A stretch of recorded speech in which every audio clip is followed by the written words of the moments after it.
Друзья ютуберы, привет! А перед началом хочу кое-что сказать. И нет, это не какие-то просьбы. Наоборот, я просто напомню, чтобы достичь отметку в 10 тысяч подписчиков и чтобы видео перешло на новый уровень, нужно новым людям подписываться, стареньким уже ставить лайкосики, ну а если для души от души, то поставить комментарий или даже какой-нибудь совет. Ну, кроме советов на удаление канала и чтобы я сходил, купил веревку с мылом. И многие скажут, если у тебя такой маленький канал, ты уже практически 2 года на ютубе. Да, блять, я практически 2 года на ютубе. И там какой-то мудак опять ездит на мотоцикле. Тогда почему у тебя такой маленький канал? Ну, не из-за того, что у меня контент говно. Да, самые первые видео, они были говно, как и у всех. Если взять, конечно, многих блогеров-миллионников, то, конечно, понятно. Но миллионников ни у кого 1 миллион подписчиков, скорее несколько миллионов подписчиков. Но если вы присмотритесь, то там работает целая команда. Здесь я работаю один. Так что ваши лайки, комментарии и даже подписки помогут мне сделать вам еще лучше только в будущем. Потому что все зависит от вас и от времени. Так что давайте достигнем рубеж в 10 тысяч персов, ну в смысле подписчиков, вместе. А это краткий пересказ сериала «Клан Сопрано», 3 сезон, 5 серия. Приятного просмотра. Прикинь, черножопый, блядь, в натуре выписывает мне штраф. Сиди в машине, Тони. Какой правильный хуесос.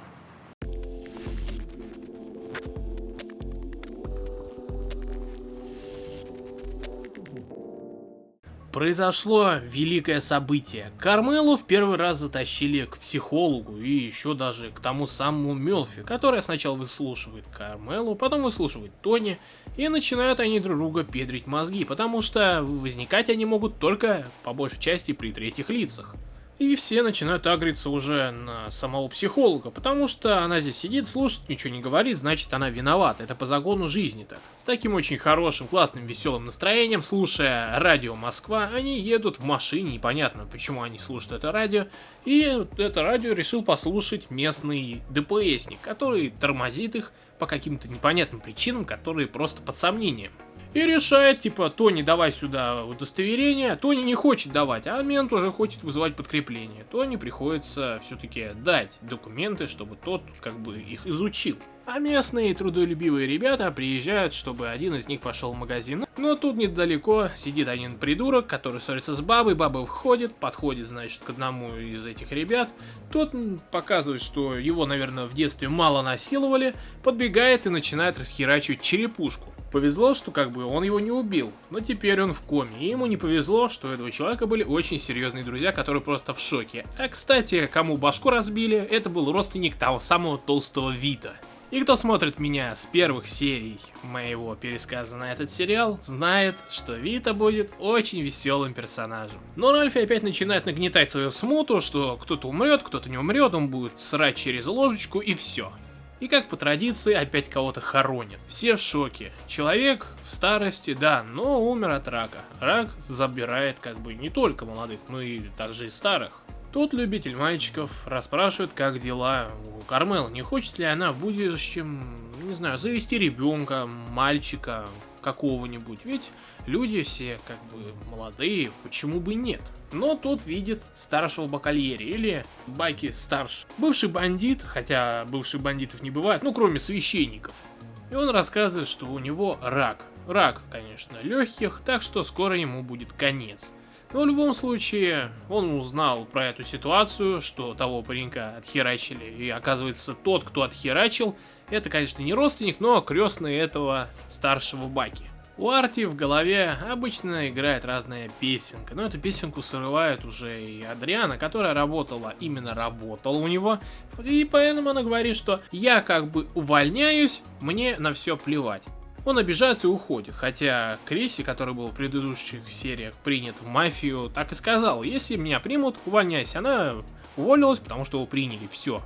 А Бакальери просит, чтобы Джуниор не посылал того старика, потому что как бы он старый, он его отец, и он не хочет, чтобы он умер, потому что ему осталось чуть-чуть, он хочет, чтобы он прожил человеческой жизнью.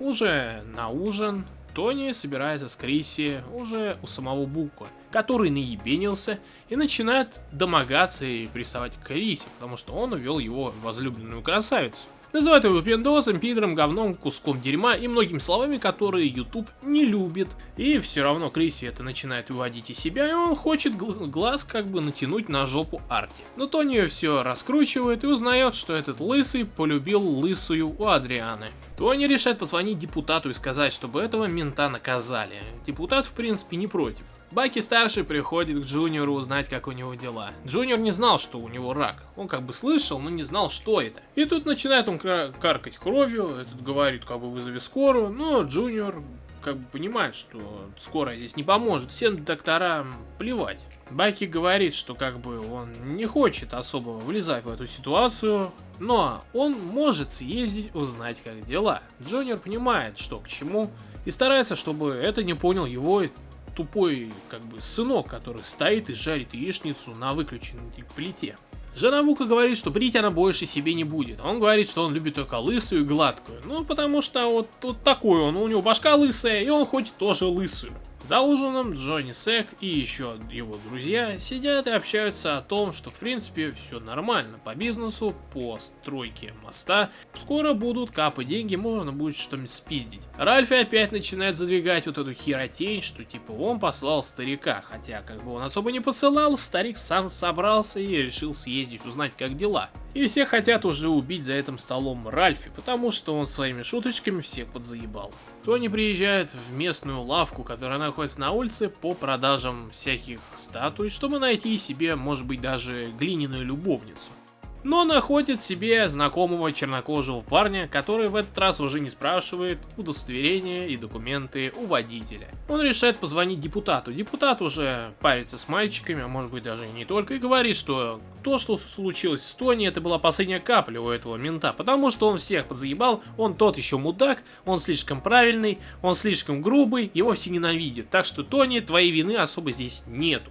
Баки-старший приезжает в дом и, опа, блять, лестница. Подниматься ему трудно. Он заходит в дом и опять лестница. То есть, как бы вот так.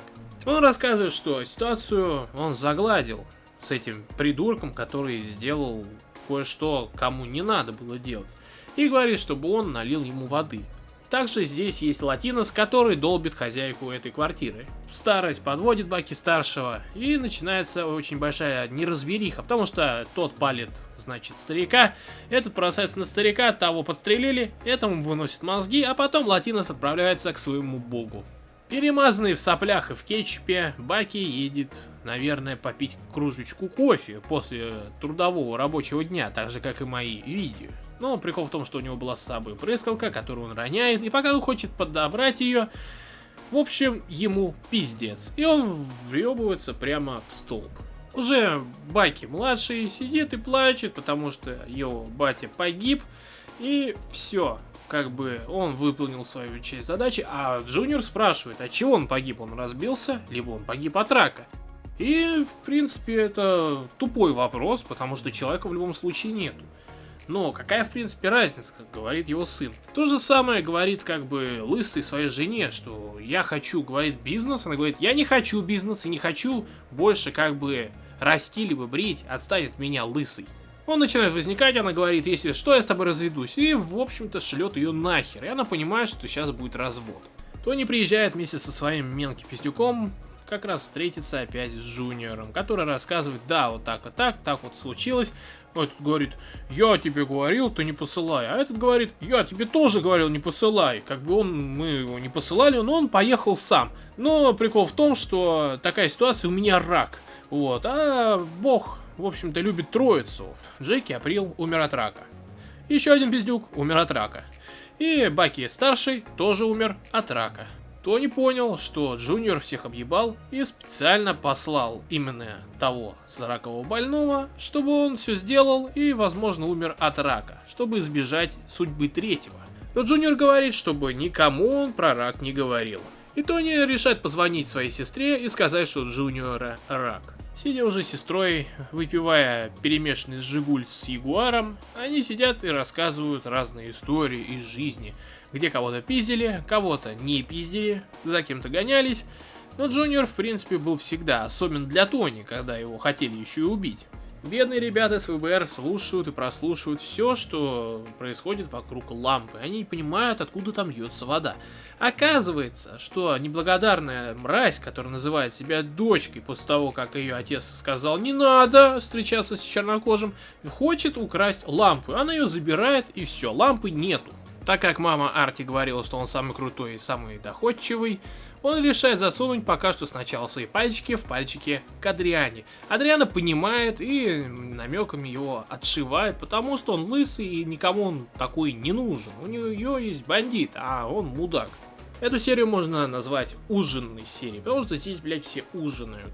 И вот как раз за этим ужином депутат говорит Тони, что если ты то не хочешь, я могу вернуть этого черного, как говорится, обратно в строй. Но Тони, немножко подумав, говорит: не, нахуй, пошел он нахуй. То же самое про Тони думает уже и главный ФБР, который узнал, что вот лампа с тем самым чипом, с прослушкой, она все, тю-тю.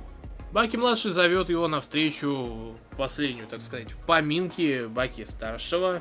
Но Джуниор говорит: я не хочу пойти, потому что у меня рак. И сам раскрывает всю историю. Толстый начинает беситься, начинает плакать, потеть и вонять. А Тони приезжает, чтобы дать чернокожему на парик. Но он не хочет брать деньги, потому что он в душе еще остается ментом.